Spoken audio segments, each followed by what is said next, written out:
que podían arremeter violentamente, deberían demostrar un control que no tienen.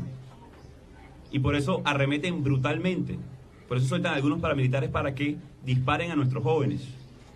Y tengan muy claro también el pueblo de Venezuela. Como decimos una cosa, decimos la otra. Va a haber justicia para esos jóvenes que han sido asesinados brutalmente. Va a haber justicia para esos niños y niñas que han sido asesinados por buscar sus sueños y los de todos los venezolanos. Aquí nadie ha hablado de un enfrentamiento, nadie, solamente ellos. Por el contrario, están hablando del encuentro. Y los ciudadanos fuimos al encuentro el martes, y fuimos al encuentro el miércoles, y hemos estado en las calles, hablando. Pero decimos, mañana volvemos al encuentro. Y atención con esto, de manera pacífica, cívica. Bueno, ayer lo escuchábamos al presidente encargado Juan Guaidó.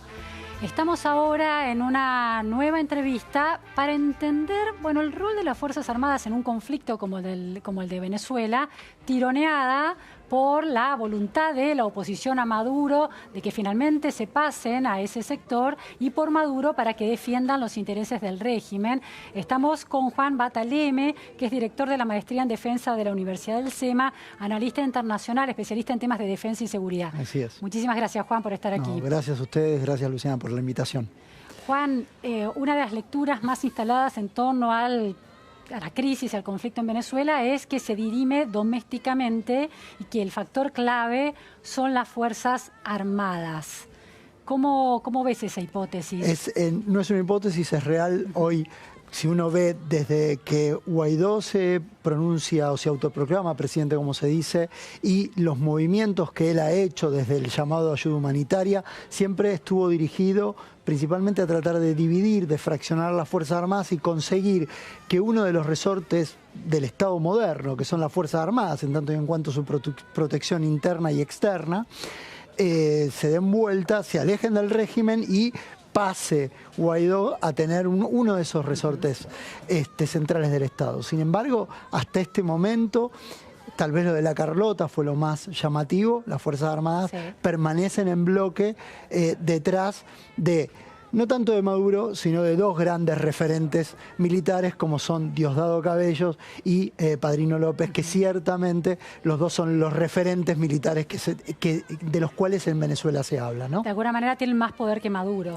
En cierto sentido, controlan una facción del poder real. Claro, por eso, Chávez en su momento, que siempre fue una persona que desconfió de las Fuerzas Armadas, porque en el 2002 la Fuerza Aérea y la Armada se levantaron en contra de él, fortalece la Guardia Nacional Bolivariana, pero al mismo tiempo Chávez es el que inicia el proceso de armar a los colectivos. Claro. Lo que tiene Maduro en esa dinámica de fuerzas es que él controla los colectivos. Entonces uno puede hablar tranquilamente de que en Venezuela, en grupos armados, tiene las Fuerzas Armadas, el Ejército, la Fuerza Aérea y la Marina, la Guardia Nacional Bolivariana y los colectivos. Y todos ellos detentan armas, que es lo que justamente Guaidó no tiene. Claro. Ahora, hay una particularidad de estas Fuerzas Armadas bolivarianas que, a diferencia de las Fuerzas Armadas que conocimos en la dictadura argentina, en la dictadura chilena, por ejemplo, están muy atravesadas por el negocio del narcotráfico, por ejemplo, ¿no? Y de intereses realmente muy ilegales.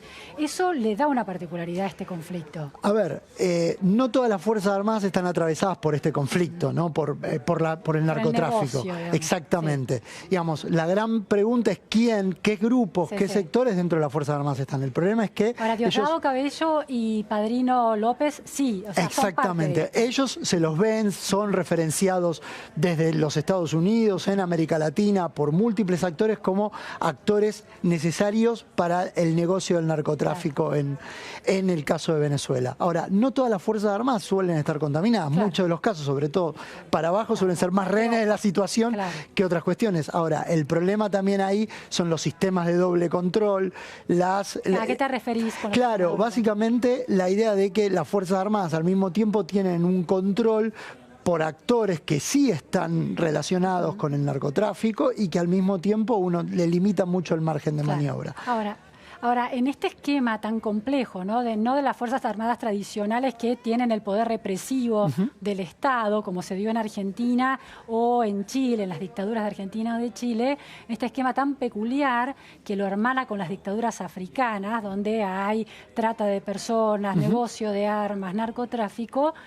¿Qué puede ser aquello que los lleve a tentarse de dejar a Maduro y pasarse al bando contrario? ¿No pareciera haber algo capaz de convencerlos? La clave para ello es el futuro, es la percepción de futuro. ¿Quién va a ganar en el actual equilibrio existente entre la legitimidad que posee Guaidó y la legitimidad que posee Maduro, la legitimidad del régimen, por así decirlo? La percepción es quién detenta los resortes de poder en un futuro cercano, porque todo esto es táctica contra táctica contra táctica. Si uno mira, algo que pasó que fue muy interesante desde este punto de vista es que se dio vuelta el ex jefe del SEBIN, que es el que termina de puesto. Bueno, la pregunta es quién va a ser el último general en darse vuelta, y si se dan vuelta, ¿qué es lo que genera la caída? Hay un muy buen libro de Valenzuela que habla de cómo se produjo la caída de Allende. La caída de Allende fue Pinochet, era un militar leal al régimen, pero termina siendo el hombre clave que termina dándose vuelta y que termina habilitando a que el resto de los militares se encolumnen detrás de él, provocando la caída de Allende. Entonces es importante entender cómo los militares perciben el futuro, y percibir el futuro es qué chances tiene efectivas Guaidó o de que un actor foráneo intervenga en el conflicto y cambie el equilibrio de poder. Como hoy el equilibrio de poder a priori no parece tan amenazado, porque hay resortes internos y hay resortes externos militares que sostienen al régimen de Maduro, es mucho más complicado para ellos, si se quiere, darse vuelta, porque todavía tienen régimen, tienen intereses atados al futuro del régimen. Claro, claro. Ahora, ¿cuál sería ese indicador de que se produce un desequilibrio en ese escenario? Por ejemplo, que Guaidó fuera detenido, fuera reprimida la gente en una escala mucho mayor a la que se ha dado, que Leopoldo López fuera detenido, que estos dirigentes fueran detenidos, torturados, desaparecidos. Es decir, ¿ese es el extremo? ¿Hay que llegar a eso? Ciertamente que hay dos niveles en tu pregunta. La primera es, ¿cuál es el indicador para considerar una intervención externa? Lo que se llama la cláusula Trump, ¿no? Que muchas veces dijo que todas las opciones están en la mesa. Bueno, la detención de Guaidó podría ser una, volver a detener a López es otra, exactamente. Pero hay que ver ahí qué intereses y qué ponen en juego cada uno de los actores externos. Esta es una.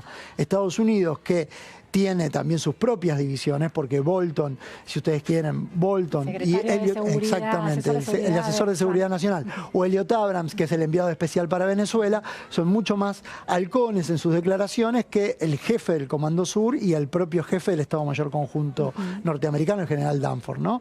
Entonces, cada cual tiene calcula su propio cálculo racional. Lo mismo para el involucramiento externo, desde el punto de vista de que se habla de la presencia sostenida de fuerzas militares rusas sosteniendo al régimen. Entonces, cada cual atiende su juego, por así decirlo. Ahora, ahí hay un punto clave.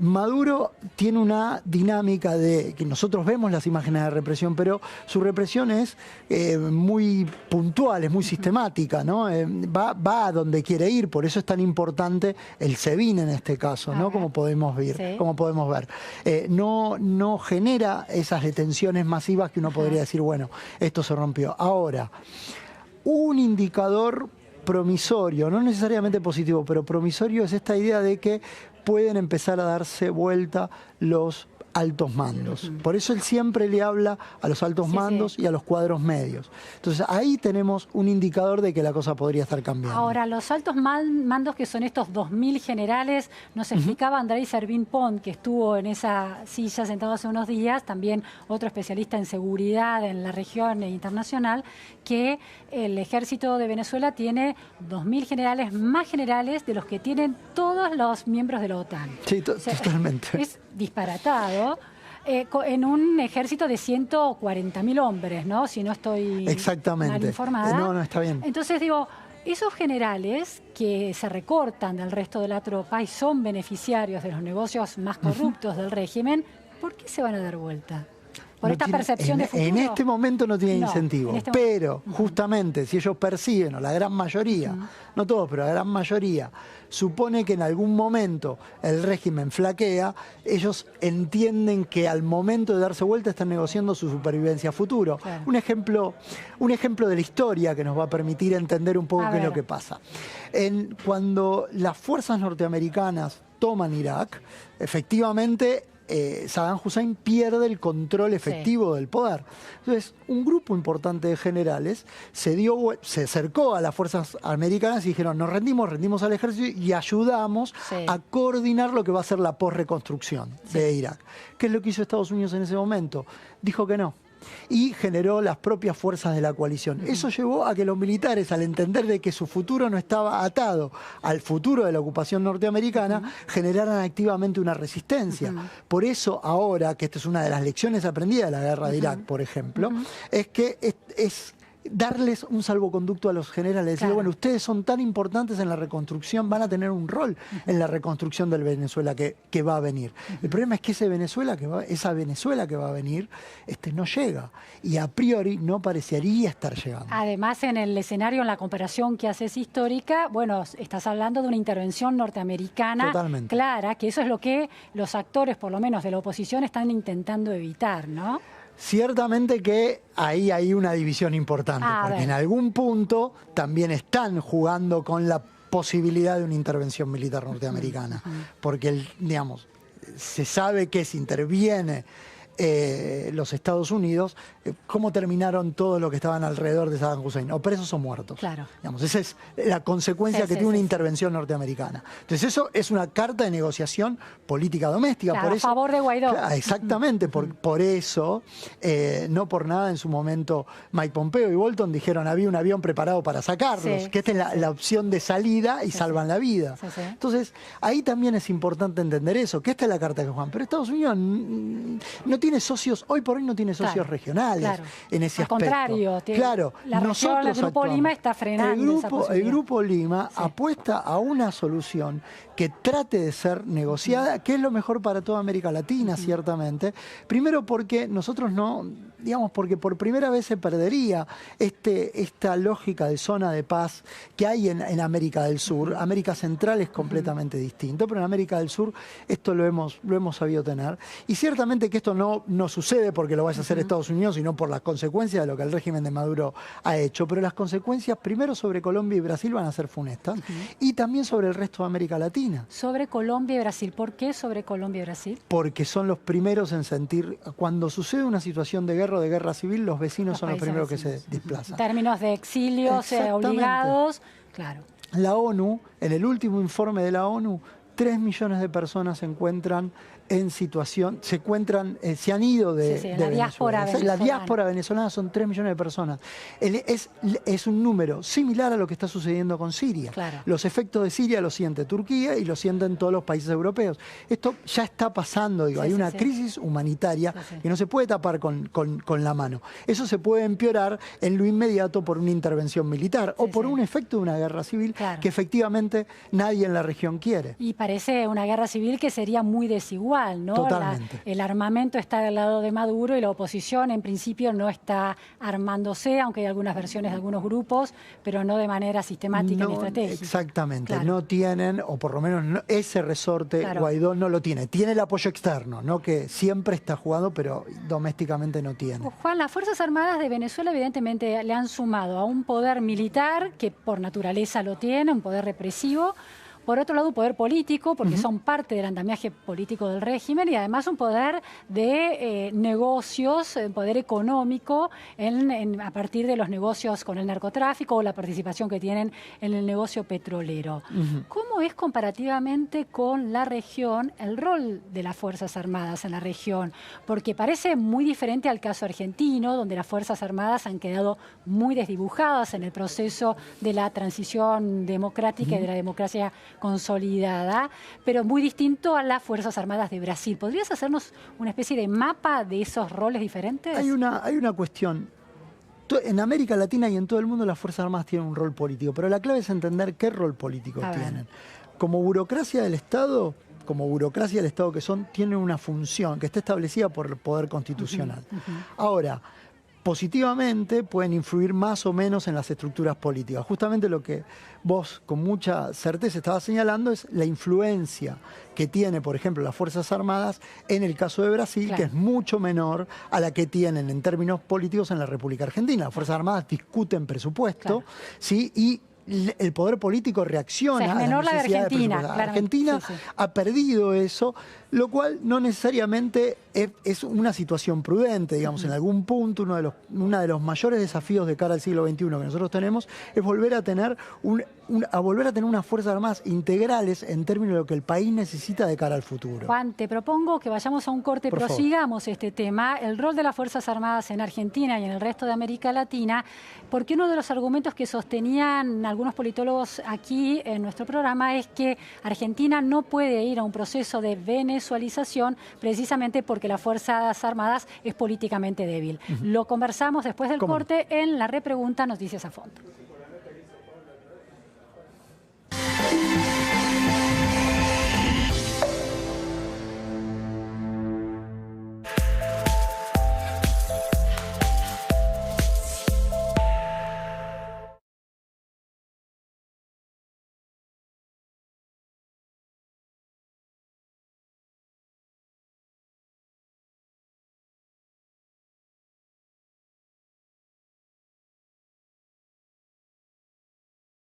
Democracia y hay autoritarismo. Imaginémonos a Cristina presidente y bueno, en pocos meses Venezuela. Un duelo intelectual sobre las elecciones de este año que te va a dejar pensando. Decir que nos va a llevar a Venezuela es meter miedo. La trama del poder. No te lo pierdas con Laura Di Marco por La Nación Más. Periodismo de calidad.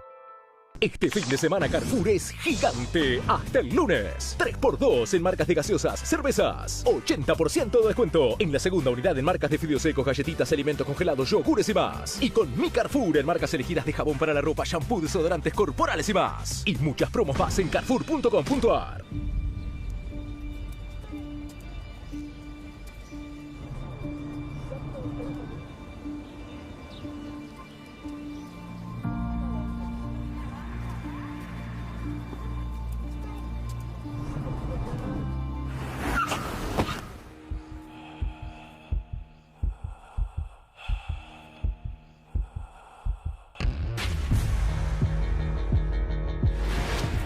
En la vida real no hay marcha atrás.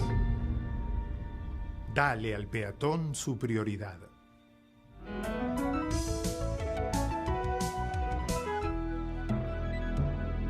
Luchemos por la vida. Este fin de semana Carrefour es gigante. Hasta el lunes. Abraza un peluche a 599 pesos. 80% de descuento en la segunda unidad en indumentaria y calzado. Además, Feria de Electro. Hasta 35% de descuento en cientos de productos. Y muchas promos más en carrefour.com.ar.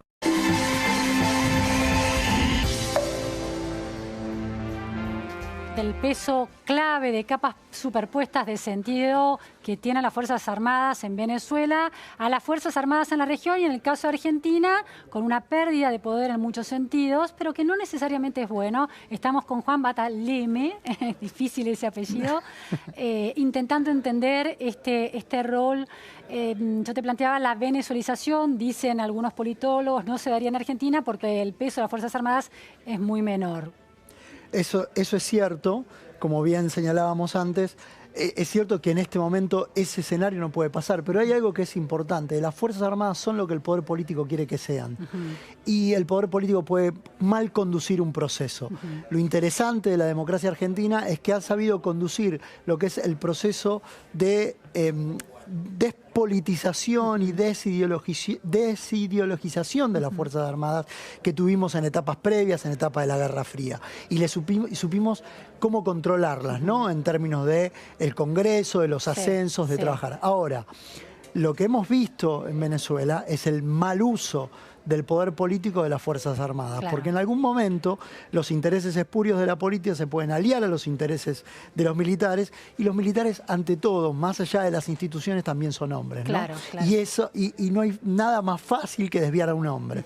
Las instituciones a veces controlan, corrigen y logran conducir el rumbo, pero también se puede cambiar el rol de la institución. Lamentablemente lo que vemos en Venezuela es un proceso muy largo, es un proceso que viene desde finales de los 90 en adelante, pero que comienza fuertemente en el 2002 y que del 2002, desde el momento en que Chávez las hace parte de un proceso político, Claro. las empieza a contaminar. Claro. Recordemos que no siempre hemos estado tan lejos nosotros de correr ese mismo riesgo. Entonces, ¿En qué momento, por ejemplo? en la administración anterior hubieron momentos Con el en los nombramiento cuales, de Milani, por que iba a ejemplo, juicio. por ejemplo, ¿no? Cuando una Fuerza Armada se declaró parte de un proyecto nacional y popular. No, las Fuerzas Armadas son de todos y cada uno de los argentinos, y en particular responden a la Constitución. Y por eso, por ese elemento, también demuestran el grado de madurez de las Fuerzas Armadas, porque muchos de las Fuerzas Armadas plantearon sus reparos, Claro. ¿no? Interesante. En Brasil está funcionando como contralor y contrapoder de cierta interna dentro del grupo de confianza de Bolsonaro, ¿no? ¿Esto es así?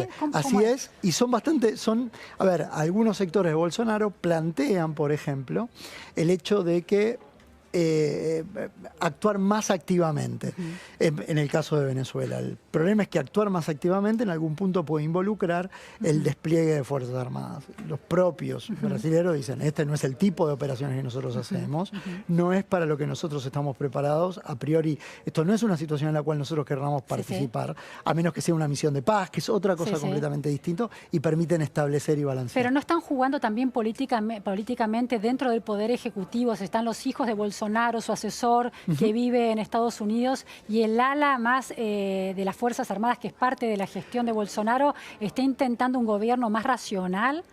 Ciertamente que, no sé, un gobierno más racional, porque siempre es una palabra complicada desde el punto de vista. Las acciones que Bolsonaro quiera hacer, puede él considerarlas racionales o no. Lo que hay que ver es que lo que hacen los militares es controlar algunas pulsiones que son muy críticas desde el punto de vista de aquellos que se llamaban los sectores más, por así decirlo, más globalistas o más involucrados en determinado tipo de alianza con los Estados Unidos. En ese sentido, me gustaría señalar que los militares tratan de mantener su institucionalidad, y su institucionalidad está atada a Brasil. Claro, y aparte han conservado una legitimidad que las Fuerzas Armadas en Argentina perdieron muy violentamente. Eso es muy curioso, ¿no? Aún con una dictadura en el medio y todo, ¿no? Hay una diferencia, una guerra externa. Argentina no solamente tiene el efecto de la dictadura, de los sino también exactamente. Ojo, toda América Latina tuvo el mismo fenómeno. En términos generales, todos fuimos cruzados, pero Argentina hizo algo más que también repercutió desde el punto de vista de cómo internacionalmente se trató el caso de la República Argentina. Fue una guerra externa contra el segundo país más importante de la OTAN, que fue Inglaterra. Y eso impacta obviamente también en cómo nosotros percibimos a nuestras Fuerzas Armadas. En algún punto tampoco cumplieron con lo que tenían que cumplir. Claro, aquello que naturalmente les correspondía. Muchísimas gracias, Juan, por favor, por este análisis de el instrumento militar, como se lo llama ahora dentro de América Latina. Vamos a Juan Pablo Zanotto y noticias del tránsito y del transporte. Y vamos a hablar sobre el viaducto del tren Mitre, que ya está a días de ser inaugurado, y en las últimas horas se realizó uno de los primeros viajes de prueba de las formaciones sobre todo el recorrido en altura. Recordemos que el próximo miércoles 8 de mayo quedará formalmente inaugurado este servicio. También se inaugurará una moderna estación en Belgrano